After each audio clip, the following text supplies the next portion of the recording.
빠숑의 세상 답사기. 안녕하세요, 빠숑입니다.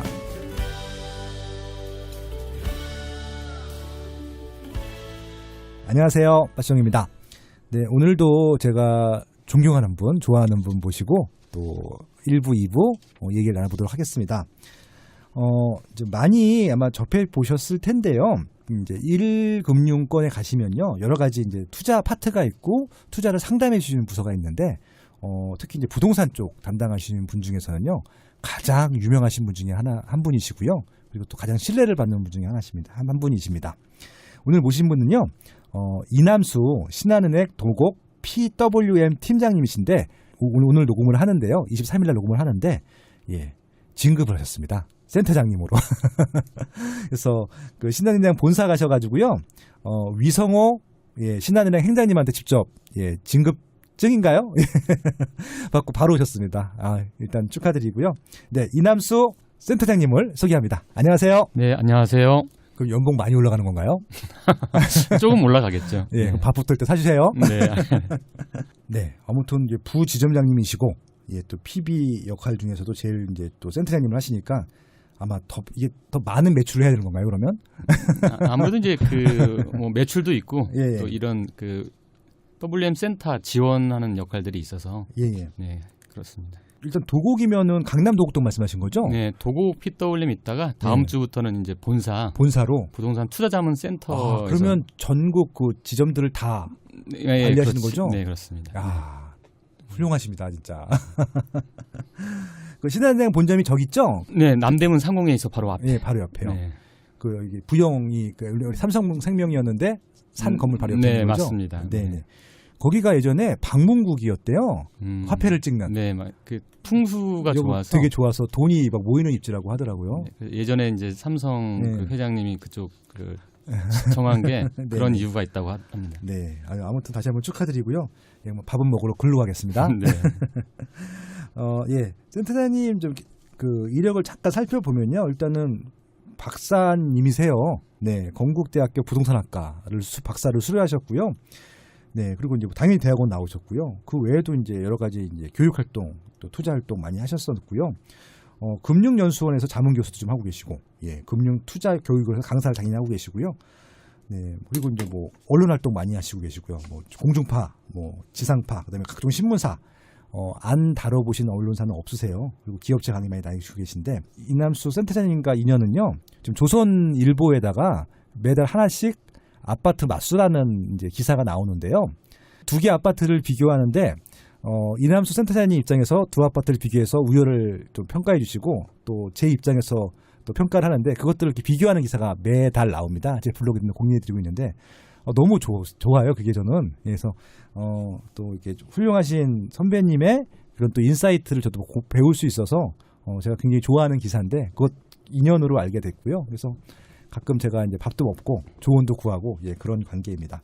그래서 이제 오늘 모신 이유는요, 교육 많이 하시잖아요. 네. 그리고 상담도 많이 하시고, 또 뭐 내부적으로도 교육 많이 하실 거잖아요. 이런 또 PB님들 대상으로. 그래서 지금 부동산 쪽 담당하고 계시기 때문에 2019년도 부동산 시장이 지금 어떻게 될 것인가, 그리고 이제 뭐 실거주자라든지 투자자 입장에서 보면은 뭐 어떤 전략을 갖고 와야 될 것인가, 좀 쉽게 듣시는 분들이 굉장히 좀 이렇게 대부분 다 조금 이제 쉽게 설명해 줄 바라시더라고요. 네. 말씀해 주시면 좋을 것 같습니다. 네, 그럼 시작하겠습니다. 일단은 지금 부동산 시장 트렌드를 조금 파악하고 가면 좋을 것 같아요. 지금 이제 일단 주택 시장에 관심이 많을 테니까요. 네. 좀 주택 시장은 2019년도 부동산 시장에는 어떤 좀 트렌드들을 볼 수 있을까요? 일단 뭐 작년 이제 부동산 대책 영향으로 뭐 굉장히 좀 거래 건수가 거의 이제 뭐 사상 최저치를 기록하다 보니까 네네. 이제 급매물도 좀 안 팔리고 있는 상황이어서. 그런가요? 예. 이제 뭐 많은 사람들이 좀 떨어졌을 때 지금 사야 되는지, 좀 더 기다려야 되는지, 네. 아니면 내년으로 미뤄야 되는지, 이런 궁금증들이 좀 많은 상황이고요. 네네. 또 뭐 분양 시장이 위례 같은 경우에 또 지금 첫 분양을 했는데, 네네. 경쟁률이 워낙 셌잖아요. 예. 또 워낙 분양가가 뭐 시세가 한 평당 3천만 원 하는데 1,800만 원대 분양하다 보니까, 그렇죠. 이제 뭐 힐스테이트나 지금 이제 분양을 앞둔 이런 거에 대해 관심도가 상당히 좀 높아진 상황이라고 말씀드릴 수 있습니다. 그러면 이게 한쪽은 거래가 안 되고 급매물이 쌓이는데, 한쪽은 분양이 너무 잘 되고, 인기가 많고 피도 붙고. 네. 그럼 이게 좀 시장이 완전히 좀 뒤섞여 있는 거네요. 지금은 사실은 뭐 변곡점에 좀 서 있다고 말씀드릴 수가 있는데 네네. 이제 앞으로 뭐 그 중장기 시장보다는 뭐 올해만 본다고 하면 네. 악재들이 굉장히 많죠. 왜냐하면 뭐 대출을 거의 뭐 안 해주고 있고, 그렇죠.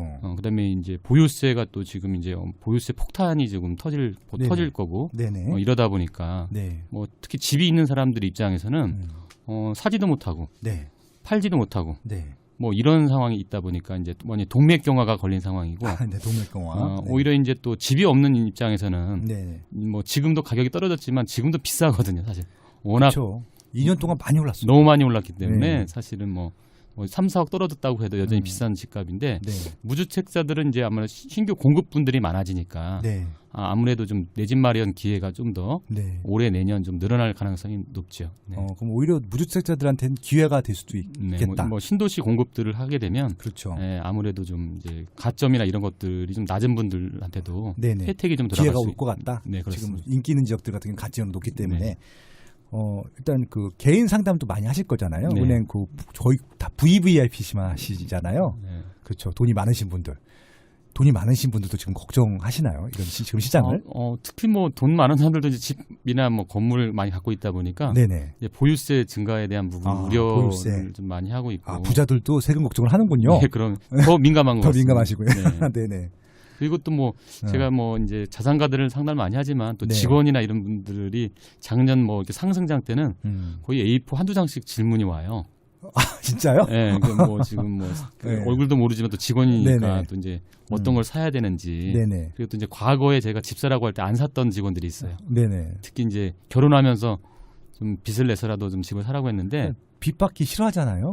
근데 이제 맞죠. 시간이 지나니까 그게 벌써 살려면 그렇죠, 2배 그렇죠. 이상 올라 버려갖고 맞죠. 예. 이제 지금 와서 이제 집 어디 사야 되냐고 다시 이제 묻는 직원들도 많고 네네. 대부분의 공통 관심사가 네. 이제 집이 없는 사람은 내 집 네. 아니면 또 집을 이제 갈아타기를 하고 싶은 사람들 그렇죠. 이런데 뭐 질문이 좀 많이 있습니다. 그럼 가장 최근에는 어떤 질문이 제일 많아요?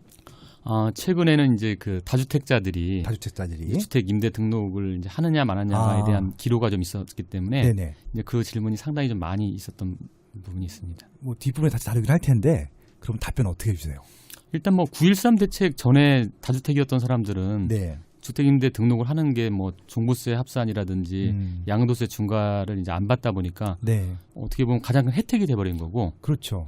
9.13 이후에 집 산 사람들 입장에서는 뭐 이런 세금 혜택을 전혀 볼 수가 없으니까 네. 사실은 굉장히 불리해진 상황입니다. 네. 그러면은 그 임대사업 등록하지 말라고 말씀을 주장을 하시나요? 뭐 장기 보유할 거냐 아니냐에 따라서 좀 다른 것 같아요. 네. 예를 들면 지금 이게 뭐 재건축이나 재개발 뭐 이런 장기적으로 한 10년 이상을 벌 때 좀 네. 가치가 오를 것 같으면 사실은 세금 부담을 해서라도 네. 갖고 가는 게 맞다고 드리고요. 네. 뭐 그렇지 않은 경우는 뭐 또 과감하게 증여를 하든지 네. 사실은 뭐 작년에 증여 건수를 보면 뭐 강남 같은 경우에는 한 20% 정도, 10건 중에 한 2건 정도가 네네. 증여예요. 실제 거래가? 네. 거래 건수에서 보면 네. 왜 그러냐면 네네. 이게 지금 2주택자 같은 경우는 양도세가 그렇죠. 뭐 지금 50%, 3주택은 60%, 그렇죠. 주민세 포함하면 거의 네. 66% 이렇게 그렇죠. 66%까지 하죠. 예. 뭐 10억이면 뭐 거의 7억이 다 세금이지 않습니까? 그렇죠. 그러다 보니까 증여 건수가 계속 증가가 되고 있고 네네. 지금 공동주택 이제 공시 가격이 4월에 고지가 되는데 네네. 4월 공동주택 그 공시가 되면 세금이 또 그렇게 올라가요. 증여세나 모든 세금들이. 그렇죠. 올라가기 전에. 그러니까 그래서 4월이 아마- 기준이구나. 예, 예. 그래서 이제 뭐 이번 달 2월, 3월 예. 이때 아마도 증여 건수가 많이 늘어날. 그러면 일반 매매 거래가 아니라 증여 거래가 좀 많아진다. 네, 그렇습니다. 그런 것도 거래 건수로 잡히긴 하나요? 네, 전체 아. 거래 건수에 증여 이게 나옵니다. 그럼 네. 지금 거래되는 것 중에는 그냥 일반 매매 건수가 아니라 증여 거래일 수도 있겠네요. 예, 그런 것들도 네. 그렇구나. 특히 뭐 자산가들은 네. 원래 집이 좀 한두 채는 기본적으로 있고 그렇겠죠. 추가로 이 사는 분들은 이제 자식들 네. 뭐 이제 출가나 아니면 네네. 이제 그런 사람들 위해서 자식들 집을 마련해 주려는 하는 수요들이 꽤 있거든요. 네. 이제 그런 걸 이제 어디를 해야 되느냐 이제 질문들이 많이 있죠. 그러면 이제 증여를 하게 되면은 증여세를 또 내야 되잖아요. 네네. 근데 증여세를 내는 것이 양도소득세 내는 것보다 훨씬 더 이득이라고 생각하나요? 훨씬 더 이득이죠, 사실은. 어. 왜냐하면 과표 자체를 더 낮게 할 수가 있어서 아, 양도세보다. 그건 뭐 문제가 되거나 그런 건 아니 아니죠. 이거 적법하게 적법본 거죠. 네, 예, 적법한 겁니다. 네. 그러면 올 상반기 때 4월달 전까지는 좀 증여가 좀 더 많아질 것 같다는 네. 것도 하나의 좀 전망이 될 수 그것도 뭐 있겠네요. 괜찮은 집이면 사실은 예. 팔아서 세금 내는 것보단 증여하시는 게 예. 오히려 뭐 현명한 뭐 판단이라고 할 수 또 있습니다. 최근 2년 동안 강남권은 좀 정상적인 30평대 이상 같은 경우 거의 10억 가까이 오른 것 같은데 네. 그렇겠네요. 진짜 세금 네. 내는 일이 그냥 그렇게 하는 게 낫겠네요. 알겠습니다. 그리고 이제 세금 부담이 많이 된다는 질문도 하셨다고 했잖아요. 네. 그런 분들한테는 어떻게 상담을 해주세요? 일단 뭐 그 세금이 사실은 뭐 작년 낸 거보다 뭐 2배 정도 늘어나는 경우가 상당히 많은데 그렇게 많이 늘어나요? 예. 그런데 뭐 실제 그 자산 가격은 네. 뭐 수백 배 이상이 올랐기 때문에 세금에 비해서는 그렇죠. 예. 네. 그렇다고 해서 그걸 또 세금 때문에 팔려는 수요는 사실은 네. 또 그렇게 많지가 않아서 아, 이제 정신적으로 이제 뭐 충격까지는 아니지만 뭐 세금이라는 게 그렇지 않습니까? 네. 내면 끝나는 돌아오는 게 없는 거니까. 네네. 이제 그런 그리고 특히 올해도 그렇지만 내년 내후년도 계속 이제 공시 가격을 또 상향시킬 계속 가능성이 올라가겠죠. 예. 있기 때문에 네. 이 부담이 좀 특히 그 집만 있는 뭐 은퇴자들 네. 이런 분들한테는 상당히 좀 충격이어서 일부는 사실은 올해가 아니라 내년에도 매물이 나올 가능성도 있습니다. 아, 그런 것도 부담스러워서. 네. 어차피 뭐 양도소득세를 많이 내긴 하겠지만. 뭐 1주택자 같은 경우는 예. 다 비과세 받으니까. 그렇죠, 이제. 근데 뭐 강남에 뭐 30~30평대인데 네네. 뭐 소득이 없는데 세금을 계속 낼 수는 없거든요. 아, 그런 분 같은 경우는 뭐 비과세 혜택 받고 지역을 이전한다든지 평수를 줄여서 가는 수요가 그런 수요 좀 있어요. 생길 가능성이 높아졌습니다. 상담하시는 분 중에 그렇게 하라고 추천해 주신 적도 있나요? 뭐 그런 경우도 있죠. 네. 아, 이제 그 뉴스에도 가끔 보면 나오잖아요. 평생 거기 살다 보니까 집값이 많이 올라가는 건데, 네, 내가 맞습니다. 소득이 많지도 않은데 너무 한 것 같다, 뭐 이런 기사도 난 것 같은데, 그래서 결국은 집을 팔고 쫓겨내 나가는 것처럼 느껴진다, 뭐 그런 기사를 봤던 것 같은데 그런 경우가 있을 거란 말씀이신 거죠? 네, 그렇습니다. 네. 아, 네. 그러면 이제 이게 아까 이제 그 신규 같은 경우는 일단 인기가 많을 것 같고 기존 매물들은 좀 급매물이 있을 것 같은데 이게 지역에 따라 좀 다른가요? 아니면 좀 전반적으로 그럴 것 같으세요? 뭐 지역에 따라 특히 뭐 이제 서울이냐 경기, 인천, 특히 네. 지방 이런 데 네. 약간 차이점들이 보여지고요. 네. 일단 뭐 수도권 자체는 계속 주택 문제가 전 인구의 반이 지금 수도권에 이제 밀집해 살다 보니까 2,600만 가까이 되니까. 예, 거의 뭐 주택 문제는 계속 반복되는 것 같고 네. 지방은 사실 문제가 좀 심각한 것 같습니다. 어떤 문제가? 특히 뭐 네. 이제 울산이나 뭐 군산, 뭐 거제, 네네. 특히 이제 뭐 조선업종이나 자동차, 뭐 중공업 이런 데 업황이 안 좋다 보니까 그렇죠. 특히 뭐 군산 같은 데 가보면 지금 제조업체들이 다 문을 닫았거든요. 현대중공업부터 시작해서 거기에 있는 기업들이. 네네. 그러다 보니까 이제 그 원룸 이런 사업을 하시는 분들은 네. 다 공실. 야. 울산도 많이 그런 거가 있고. 네. 그러니까 아파트 가격도 떨어지고. 네네. 근데 입주 물량도 많습니다. 과거 그렇죠. 3년 전에 분양들은 잘 돼가지고 예. 사업했던 것들. 예, 그런 좋았어요. 입주 물량은 늘어난 반면 또 이제 그 경제 상황이 안 좋다 보니까 네. 지방은 지금 뭐 지금 역전세난, 네. 뭐 이 깡통 주택, 뭐 이런 것들이 지금 많이 늘어나고 있는 상황이고. 그럼 거기도 신규 아파트도 안 좋다는 거죠? 예, 신규도 안 좋고 뭐 굉장히 좀 상황들이 좀 아우. 특히 혁신도시 하면서 가격들이 어마어마하게 뛰었거든요. 그렇죠. 땅값이 자체가 벌써 올라버렸으니까. 예, 근데 그런 것들이 좀 이제 약간씩 그 거품들이 꺼지고 있는 상황이고 네. 수도권도 지금 동탄 같은 경우나 뭐 평택 네. 이런 데 입주 물량이 워낙 많다 보니까 네. 뭐 전세 가격이 지금 굉장히 하락을 하고 있어요. 네네. 사실 뭐 서울도 굉장히 안정세지만 네. 이 수도권 쪽에 보면 그쪽 남쪽 지방들이 훨씬 더 지금 전세 가격이 네네. 낮아지다 보니까 이제 매매 가격을 끌어내리는 그런 형국에 지금 있습니다. 지금 동탄도 그런가요? 네, 동탄도 뭐 전세 가격이 워낙 낮아지고 있습니다.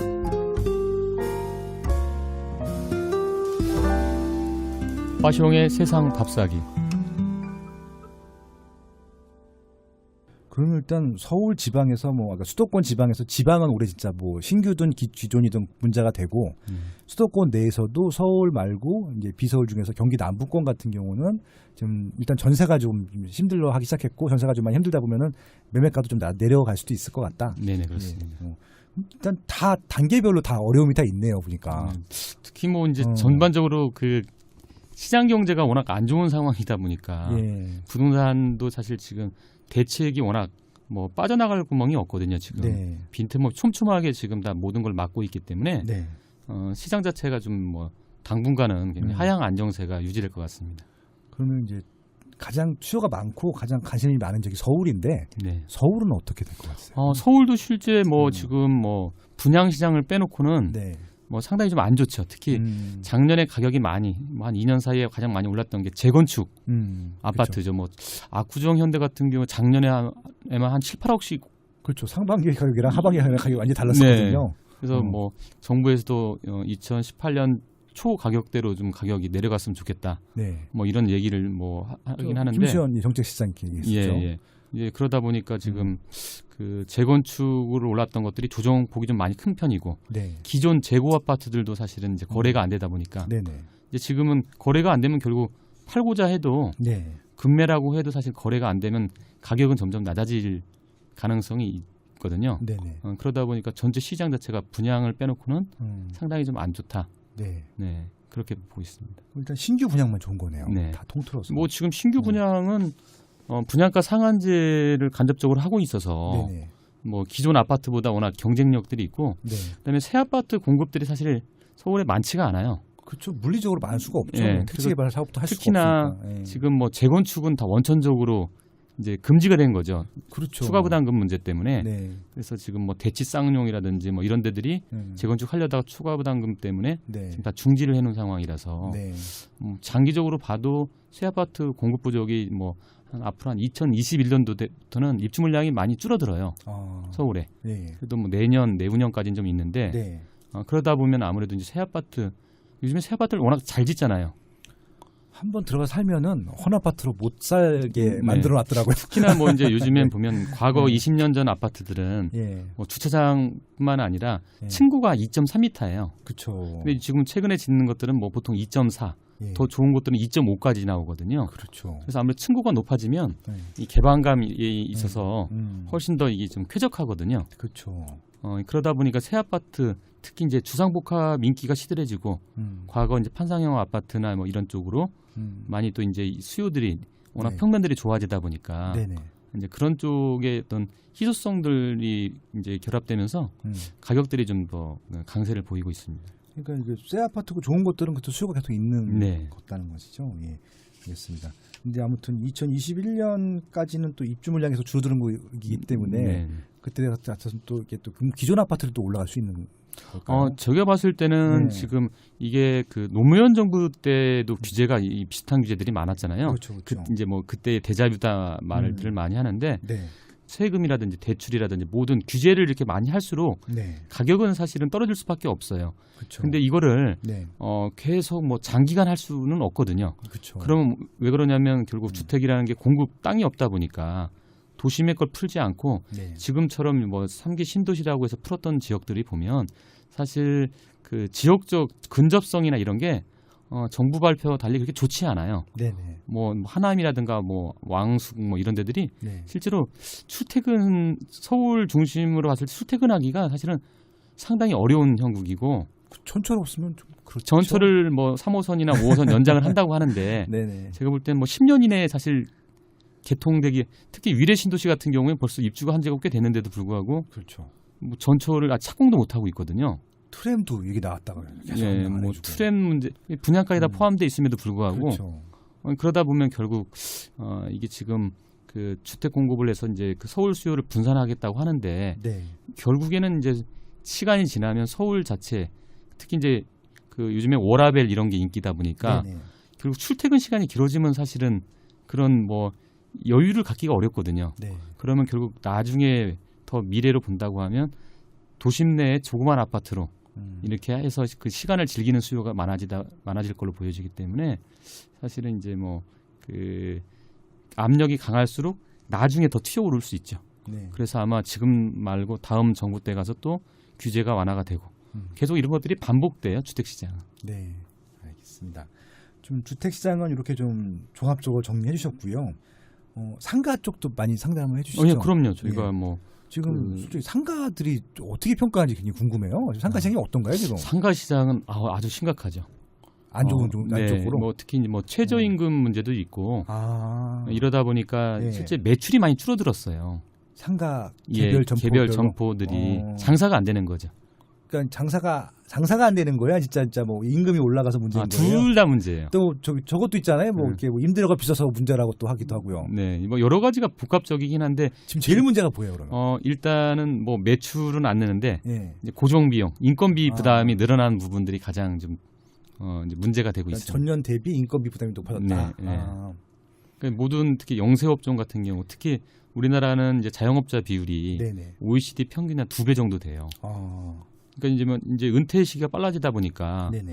이제 캐시플로우를 이제 얻기 위해서 음. 어떻게 보면 반강제적인 네. 이제 자영업을 진출하는데 이제 장사가 안 되는 거죠. 네. 인건비는 오르고. 네. 그러다 보니까 지금 폐업률도 굉장히 높아지고 있고, 특히 뭐 위례 신도시라든지 뭐 지금 뭐 미사라든지 뭐 이런데 신도시들의 그 상가를 가보면 지금 뭐 준공된 지 한참 됐는데도 불구하고 비어 있는 곳들이 많아요. 공실이. 상가도 비싸게 분양했을 거 아니에요. 네, 그것도. 가격도 비싸고 사실은. 그리고 뭐 네. 기존의 강남의 메인 상권들, 네. 특히 최근에 보면 그 청담동 명품시장 같은 경우는 네네. 건물 두 채 걸러 하나씩은 거의 다 비어 있어요. 아 그래요? 네, 다 최근에 공실이에요. 가보진 않아서. 오. 네. 그 정도로 해서 지금 제가 엊그제도 지금 도산공원 앞에를 한번 네네. 가봤는데 네. 거기 핵심 지역들이 다 비어 있더라고요. 도산공원 정문 바로 앞에 코너 자리라든지 네. 옛날에 그 뭐 카페 자리 이런 데들이 네. 다 결국 장사가 안 된다는 거예요. 음. 네, 그 이제 메인 입지도 그러다 보니까 네네. 이제 동네 상권도 마찬가지죠. 공실이 장기화되고 있는 게 요즘의 추세예요. 금방금방 안 채워져요. 그럼 그 지금 뭐 건물주 집주인 그러니까 상가 주인 입장에서는 뭐 어떻게 그러다 보니까 대응을 하고 있어요 지금? 이제 한번 어쩔 수 없이 이제 음. 그거를 그래서 뭐 경리단길 같은 경우도 얘기들이 많이 나오지 않습니까? 네네. 경리단길도 뭐 지금 가면 비어 있는 데들이 많죠. 음. 왜냐하면 임대료가 워낙 높아지다 보니까 딴 네. 데로 그 길 건너러 가고 음. 뭐 특히 뭐 성수동이나 좀 싼 데로 음. 이제 가다 보니까 그 경쟁력들 잃어버리죠. 그러면 결국 네. 계속 음. 방문객들이 줄어드는 그런 상황이죠. 그러니까 지금 일단 어렵네요 많이 상황이. 네, 그래서 지금 또 최저임금 또 때문에 직원들을 줄이기도 하죠. 네, 그것들 그렇습니다. 때문에 네. 부녀지책으로. 네. 어.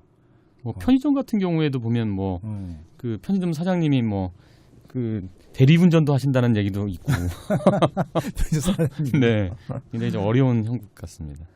그럼 이 상가는 어떻게 해야 되나요? 그럼 이거 좀 상가 혹시 뭐 투자로 상담 문의 오는 게 어떤 거예요? 그럼 최근에? 이제 더 자산가들이 사실 이제 아파트 규제가 많다 보니까 네네.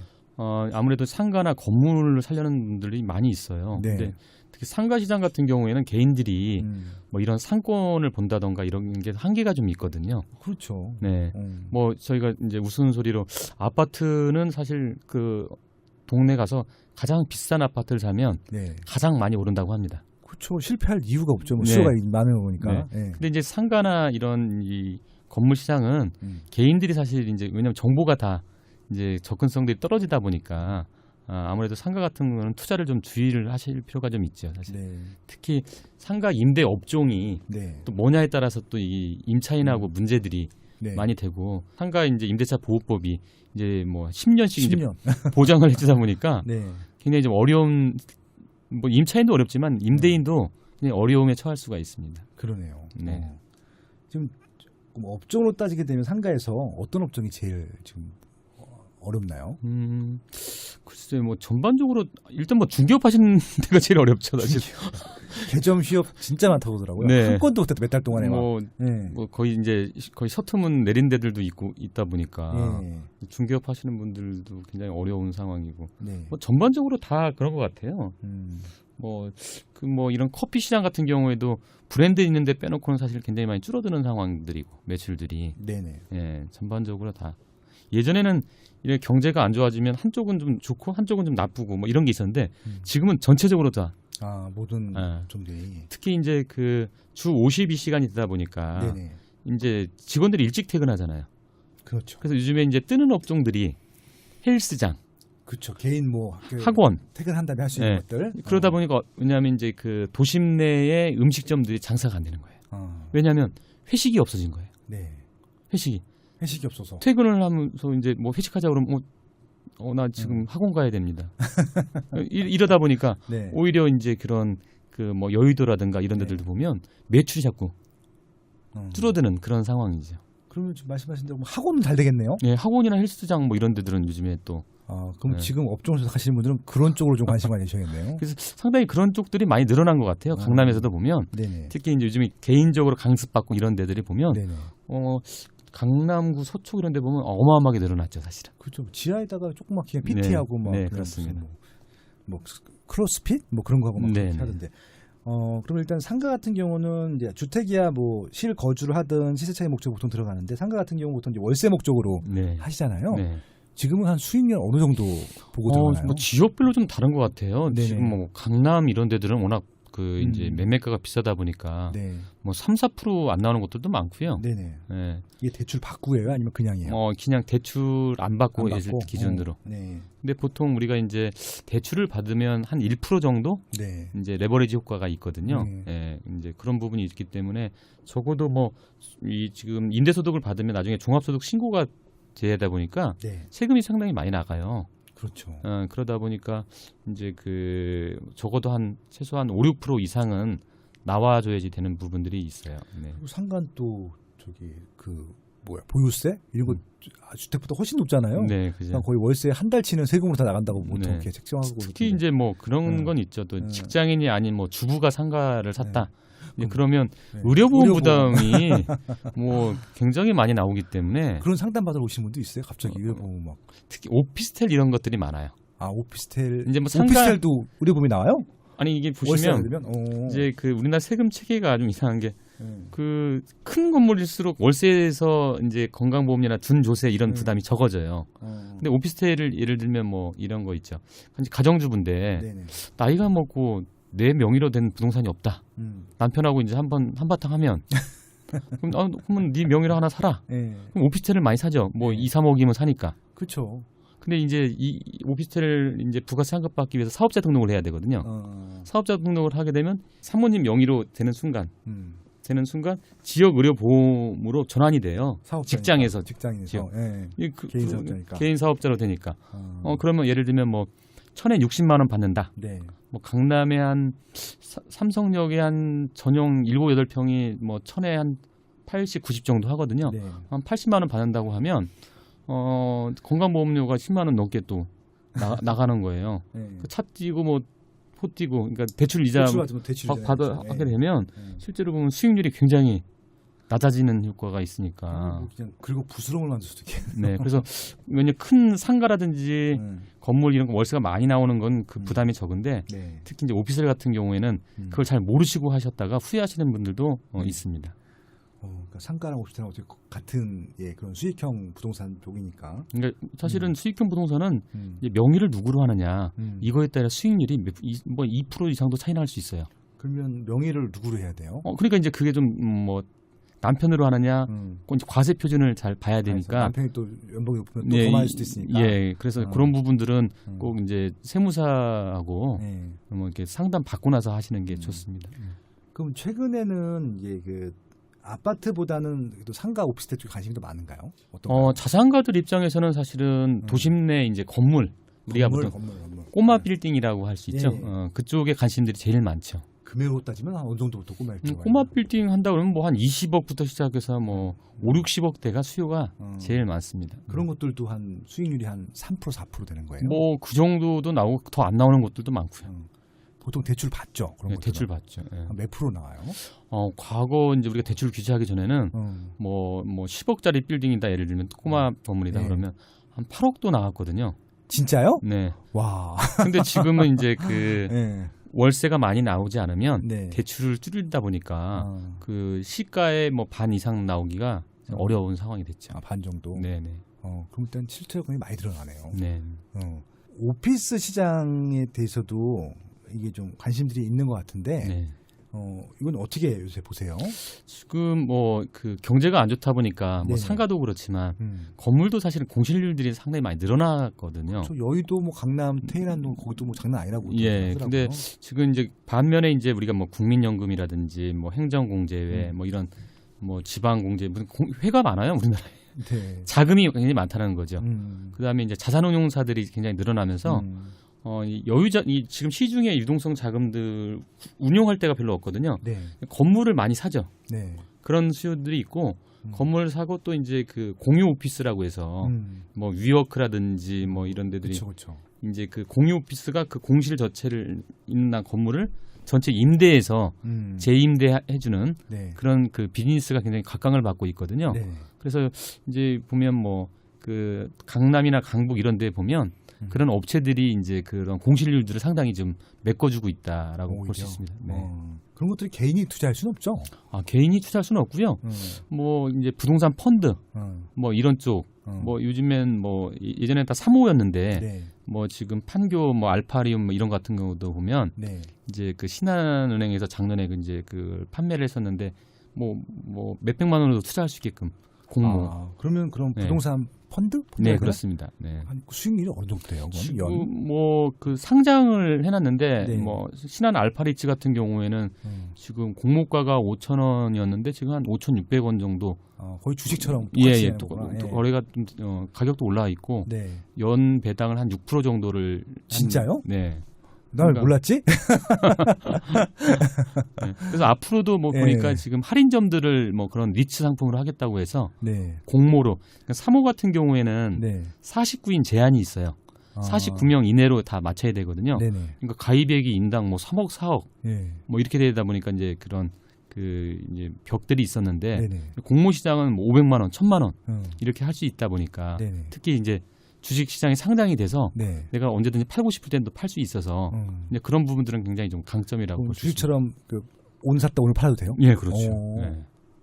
그건 뭐 그냥 그 계좌 터놓으면 자유롭게 거래되는 거예요? 예, 그 가능합니다. 주식처럼? 네. 아. 지금 뭐 그 시세표도 이제 뭐 우리가 그렇죠. 그 핸드폰 HDS로 네. 뭐 바로바로 거래가 가능하니까. 그러니까 이게 그러니까 연 배당을 한 6% 받는데 네, 그 그렇습니다. 배당 받으면 세금을 내나요? 그래서 세금 당연히 몇 프로 내나요? 배당세는 제가 정확히 모르겠네요, 그거는. 아무튼 그래도 은행 이자보다는 굉장히 높은 그렇죠. 거잖아요. 네. 그럼 이게 뭐 리스크나 그런 건 없어요? 뭐 상장을 하다 보면 네네. 뭐 지금도 그 상장된 게 두 가지가 있는데 하나는 공모가 밑에 거래가 되고 있어요. 네네.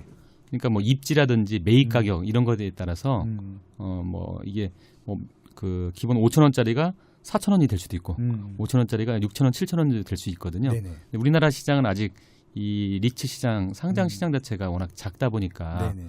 이제 앞으로 굉장히 좀 발전 가능성이 있죠.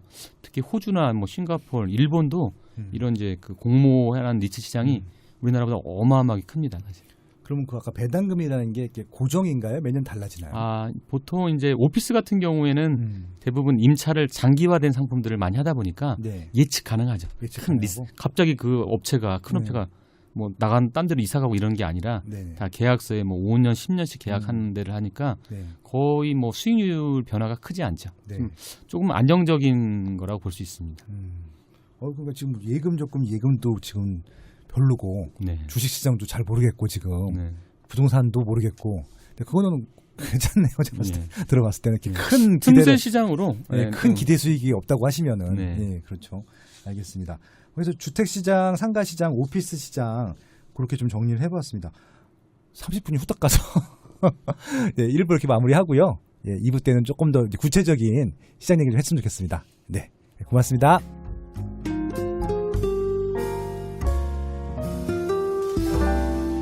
나숑의 세상 답사기.